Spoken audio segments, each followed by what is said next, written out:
Social મીડિયામાં online ગેમિંગની જાહેરાત કરતા રાજકોટના બે ઇન્ફ્લુએન્સર સામે સાયબર ક્રાઇમની ટીમે ગઈકાલે ગુનો નોંધીને ધરપકડ કરી હતી.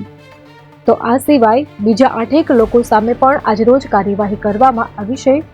તો ઓનલાઈન જુગાર રમાડતા મુખ્ય ગેમલર રાજકોટના આ ઇન્ફ્લુએન્સર મારફત જુગારનું નેટવર્ક ફેલાવતા હતા તેવું પણ સામે આવ્યું છે. પરંતુ શું આ માત્ર આ વાત બંને ઇન્ફ્લુએન્સર પૂરતી જ છે? તેવો પણ ડેટા સામે આવ્યો છે, જેમાં ગેમિંગ એપ્લિકેશન ડાઉનલોડ કરવામાં પણ ભારતના લોકો ખૂબ જ આગળ પડતા છે. 2023-24માં ગેમિંગ એપ્લિકેશન ડાઉનલોડ કરવામાં ચીન પછી ભારતનો બીજો ક્રમ આવે છે. તો અમેરિકા અને બ્રાઝિલ કરતાં 3.5 ગણા વધુ લોકોએ ગયા વર્ષે ગેમિંગની એપ્લિકેશન ડાઉનલોડ કરી હતી. જોકે આવા તો સોશિયલ મીડિયામાં કેટલાય એવા લોકો છે જે પોતાની જાતને સોશિયલ મીડિયાના ઇન્ફ્લુએન્સર ગણાવે છે, જે માત્ર કહેવા પૂરતા જ હોય છે.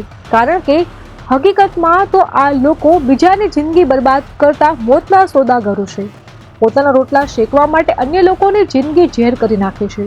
તો કેટલાક આવા નામચીન લોકો તો બાકી જબરું લાવ્યા, જેમાં તો કેટલાક લોકો ગીવ અવે રાખે છે અને તે ગીવ અવેમાં પહેલા તો તમને ગેમિંગની લિંકમાં જોઈન કરવામાં આવે છે, ત્યારબાદ ઇનામ આપવામાં આવે છે તેવી લાલચ આપશે અને તેમાં તો નાના બાળકો પણ સામેલ થયા છે. બાળકો પણ લિંક ફોલો કરે છે અને ગીવ અવેનો ભોગ બને છે.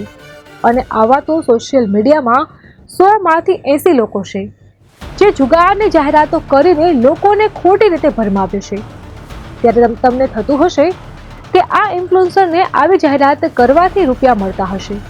તો તે વાત તો સાચી છે, પરંતુ તે લોકોને રૂપિયા સિવાય પણ અનેક વસ્તુ મળે છે. આ લોકોના આઈડી પરથી જો તમે ગેમિંગની લિંકમાં લોગિન કરો અને રૂપિયા ભરીને હારી જશો તો પણ તે લોકોને રૂપિયા મળશે તેવી પણ માહિતી સામે આવી છે. એટલા માટે જ આ લોકો હવે ગીવ અવેના કિમિયાથી લોકોને બરબાદ કરવા પર ઉતર્યા છે. તો અહીંયા લોકોની જિંદગી બરબાદ કરતા ઇન્ફ્લુએન્સરને એક વાત મારે એ કહેવી છે કે તમને એમાંથી રોજની કોઈ પણ અમાઉન્ટ તો મળી જશે, પરંતુ જેણે પોતાની જિંદગીમાં કંઈક મૂડીની બચત કરી હશે તે માત્ર તમારા જ કારણે આવી ગેમમાં જતી રહેશે. તે માટે જવાબદાર કોણ? તમે તો ખોટી રીતે રૂપિયા રડીને જલસા કરશો, પરંતુ આ ગેમના ચક્કરમાં અમુક ઘરના દીપક બુઝાઈ જશે, તો તે માટે જવાબદાર કોણ? ટૂંકમાં તમે એક પ્રકારના લૂંટારુઓ જ કહેવાઓ. લોકોએ ભેગા કરેલ રૂપિયા આવી ગેમમાં નાખવા પ્રોત્સાહિત કરો છો અને તમે નફો રડો છો, તો તમને લૂંટારાથી વધુ કાંઈ ના કહી શકાય. કારણ કે તમારી જેવાના કારણે લોકો આવી જાહેરાતનો ભોગ બનીને ડિપ્રેશનમાં પણ જતા રહેશે. જોકે અહીંયા બીજી મહત્વની વાત એ કરીએ તો આવા લોકો જે જાહેરાત કરે છે તેમાં આપણે પણ ખાસ ધ્યાન રાખવું જોઈએ. જો આવી જ રીતે સરળતાથી રૂપિયા મળતા હોય તો બધા ઘરે બેસીને ગેમ જ ના રમવા માંડે, કમાવા માટે શું કામ જાય? અને આજના સમયમાં તમને પણ ખબર હશે કે શું મહેનત વગર તમને રૂપિયા મળી જશે? કારણ કે આવી ગેમિંગ એપ વાળાની પણ સ્ટ્રેટેજી હોય છે કે પહેલા તો તમને જીતાડીને પ્રોત્સાહિત કરશે, ત્યારબાદ જે પણ રૂપિયા ભર્યા હશે તે તમને હરાવીને વધુ અને વધુ લાલચમાં નાખશે.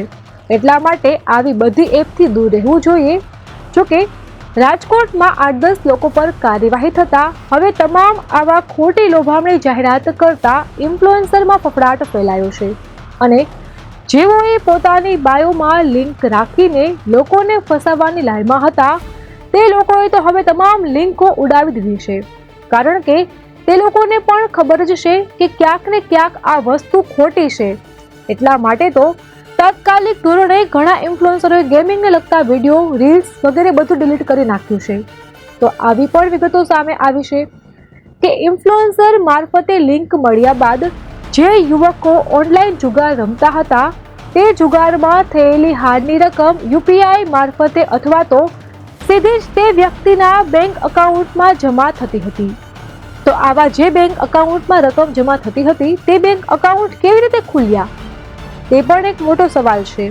તેમાં દરરોજની મોટી રકમની ઉથલપાથલ થતી હોય તો શું બેંકના ધ્યાને નહીં આવતું હોય? તેવું ક્યારેય બને? તો કેટલીક બેંકના કર્મચારી તરફ પણ કાનૂની ગાડીઓ કસાશે તેવા નિર્દેશ મળી રહ્યા છે.